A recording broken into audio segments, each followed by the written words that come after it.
We all know marriage is hard, but why is that? Well, no people agree 100% of the time, but many couples argue almost daily, and neither person feels like they're being heard.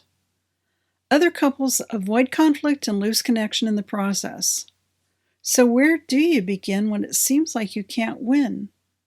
Hello, I'm Dr. Debbie, and I've been helping men, women, and couples grow together for more than 25 years. Now it's your turn to learn what I learned and taught as a couples counselor and university professor. You are the wise woman, and this is your personal development podcast packed with instant encouragement and practical tips. And men can learn about women too, because this is a safe place where women are valued and men are respected. We talk about biology, socialization, behavior, emotions, communication, and connection, because men and women are different. Always have been, always will be, and that's a very good thing. So where do you begin when it seems like you can't win? Well, you're going to need to unlearn some things you've been believing about your mate that just aren't true. And you're going to have to replace that misinformation with the truth about your gender differences, miscommunication, individual personality traits, and expectations. Hello, I'm Dr. Debbie. As a clinical psychologist, I listen to men and women talk about their hopes and fears, dreams and disappointments for more than 25 years. What I'm about to share with you is based on sound biblical principles, psychological research, and just part of what I learned about the process of living in love. When you fall in love, you focus on the beauty of being with one another, and most men and women ignore, sometimes consciously, the underlying misunderstandings and the disconnections that occur. But sooner rather than later, those disconnections will make your marriage extremely difficult. After more than 25 years counseling individuals and couples and training other counselors to work with couples, I've observed the primary factors that make marriage so hard. In each case, instead of enjoying and appreciating our individual differences, we resist them, usually out of fear. But when couples understand each other's personality traits and personal history, they begin to find better ways to be together. They can appreciate and enjoy their differences while finding healing and growth for each of them as well as for their marriage. Newsflash: a difficult marriage does not have to end in divorce. Believe me, I know the pain of divorce. First my parents' divorce, then my own. At 40 years of age, I began college to achieve my lifelong goal of becoming a psychologist. Now, I work with men and their wives because I don't want anybody to go through what my family did, but also because the vast majority of marriages could be saved. Please remember, however, serious issues such as domestic violence, infidelity, addictions, PTSD, and childhood abuse are going to make marriage really difficult, and they're usually going to require professional help to resolve. Those issues must be resolved before you can safely and effectively resolve these more universal problems that I'm going to talk about in this video. So, what are the most common problems that virtually every couple encounters? I wholeheartedly believe that with the right information and tools, you can do a lot to get your marriage on track without professional counseling. That's why I'm doing these videos. So the following video as well is intended to help you get started on that journey. Number 1, misunderstanding our gender differences is the first thing that will make your marriage difficult. We need to stop criticizing and making fun of our mate's God-given gender differences, and stop reading stuff from those who claim to help marriages when they are in fact teaching that it's acceptable and normal for you to humiliate your mate, even in public. 2 top Christian marriage experts do that repeatedly, and they dishonor and devalue their own mates in the process. That makes me so very sad and angry. Please don't listen to them.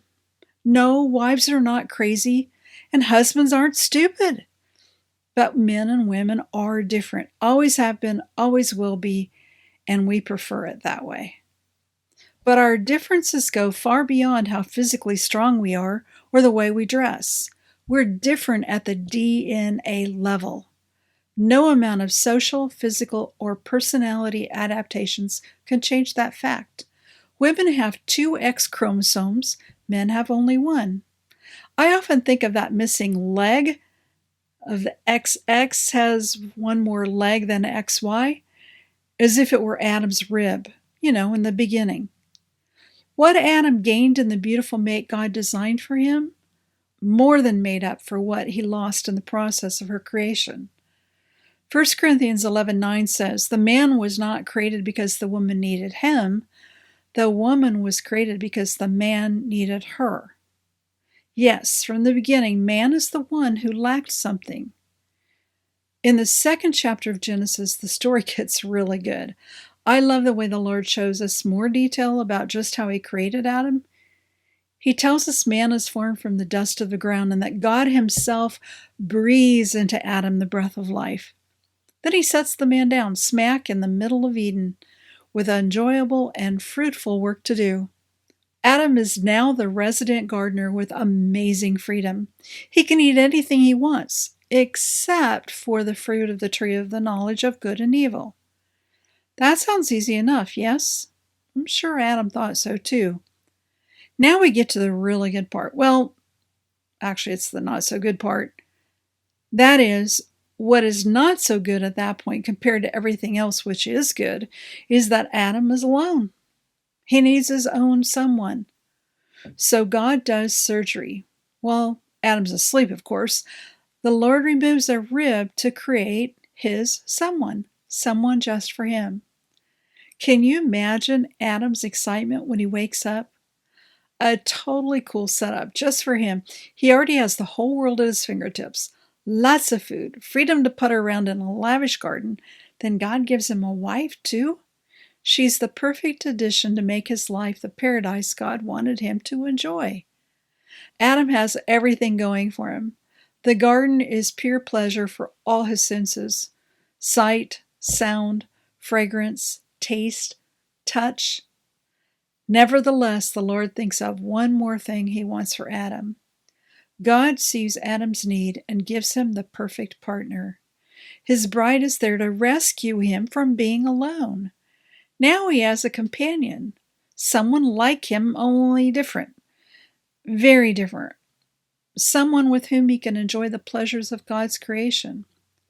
Plus, they're both totally naked. She is beautiful beyond words and totally irresistible. Adam names her Eve. He can hardly believe his luck.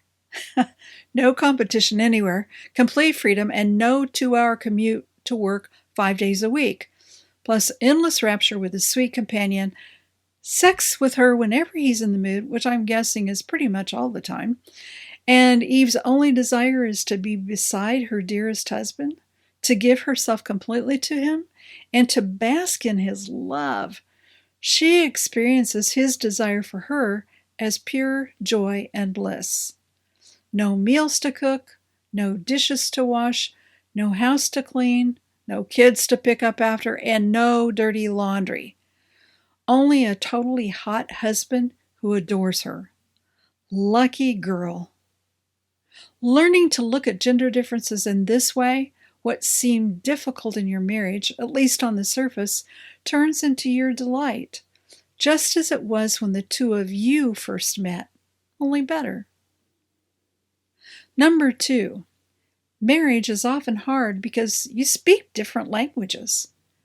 At the beginning of each meeting with a couple, I check in to see how things have been going the previous week. Here's a typical report from one husband.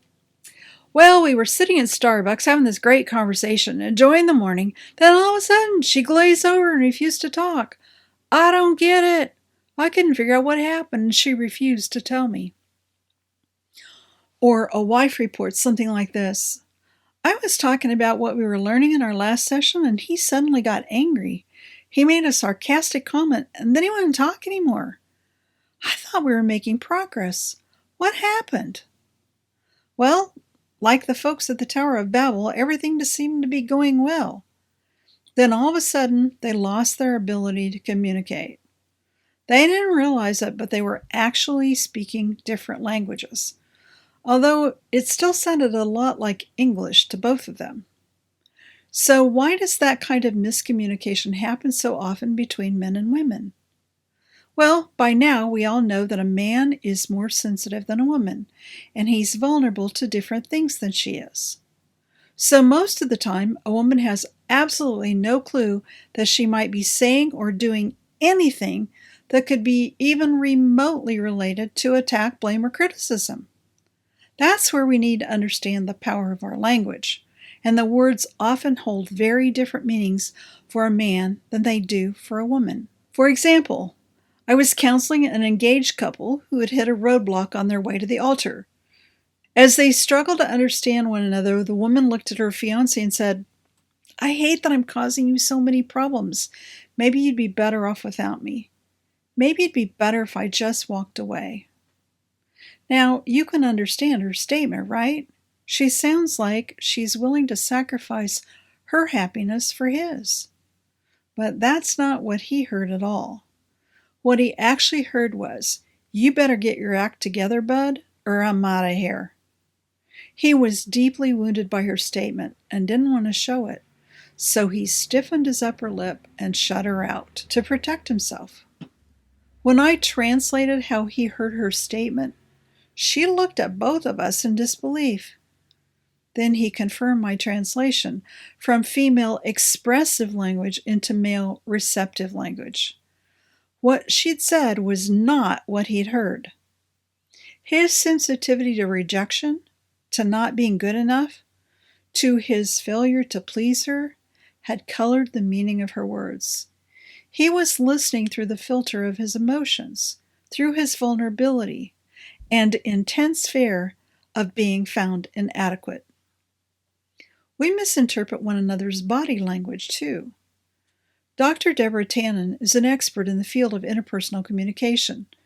She conducted a study of same-sex pairs of children, elementary school through high school, who were asked to take 2 chairs into a room and wait there for the researcher.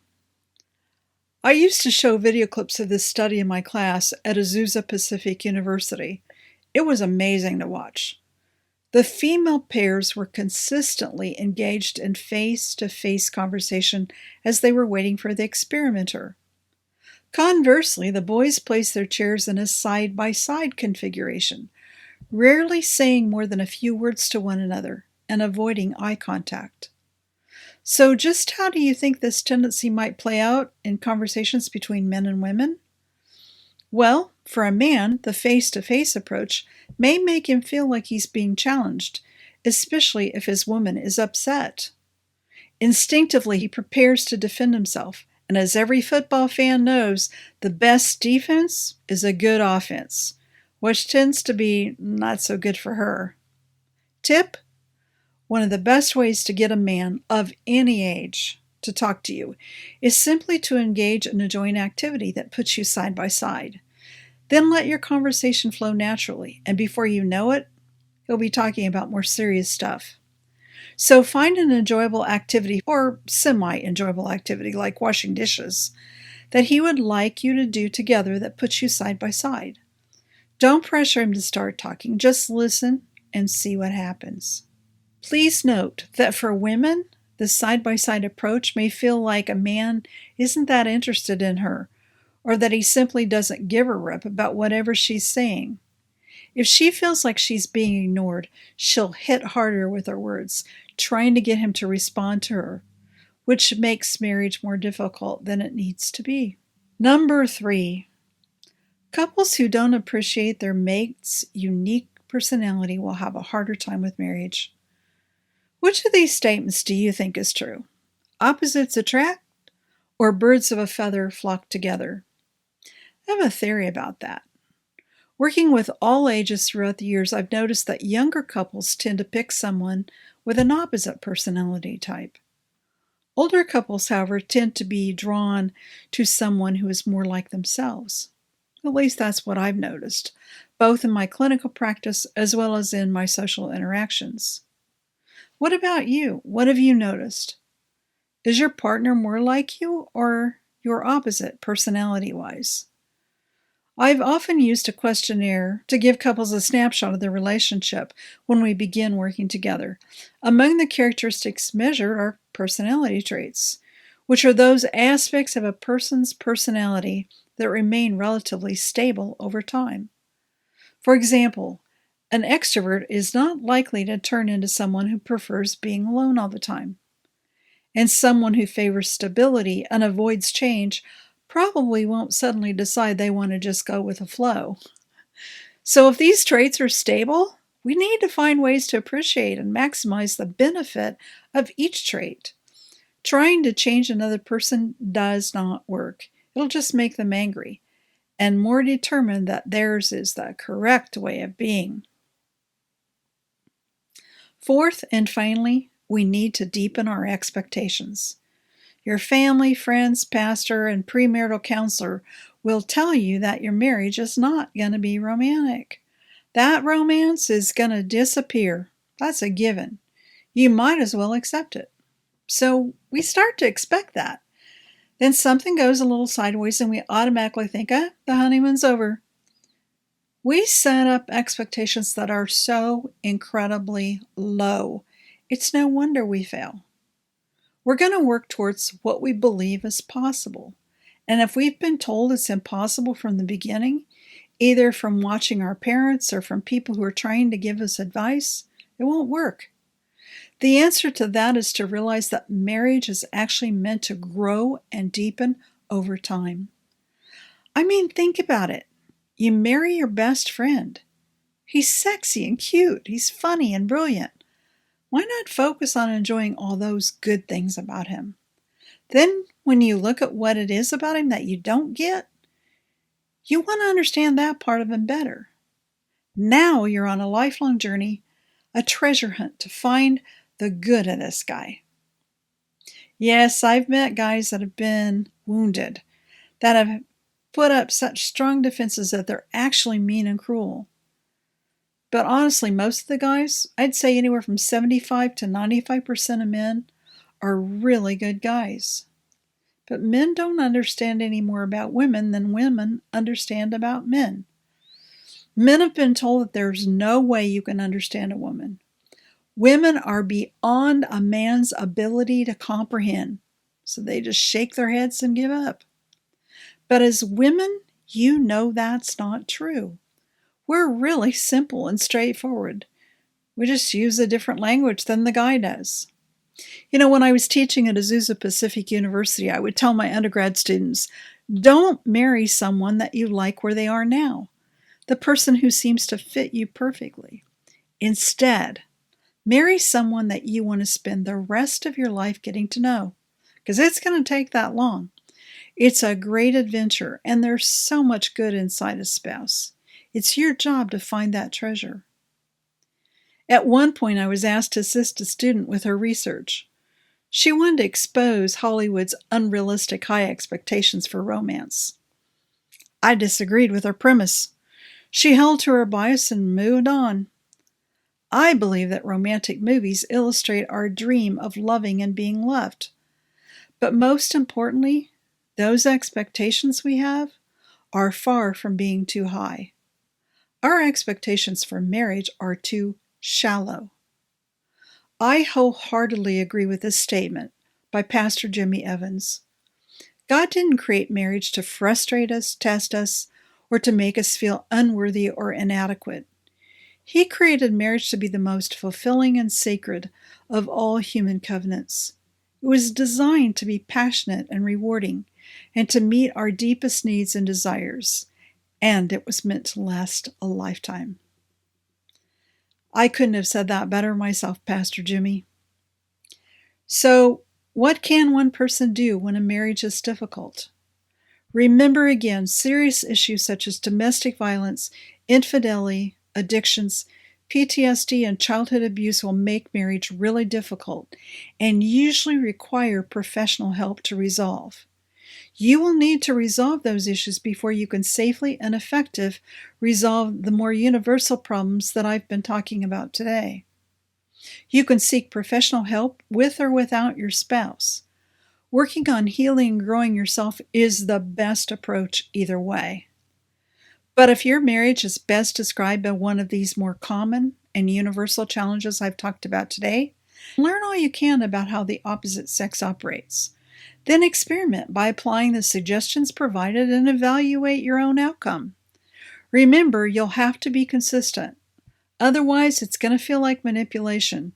And manipulation leads to drama, not to any real change. So experiment and let me know how it goes. I look forward to hearing from you.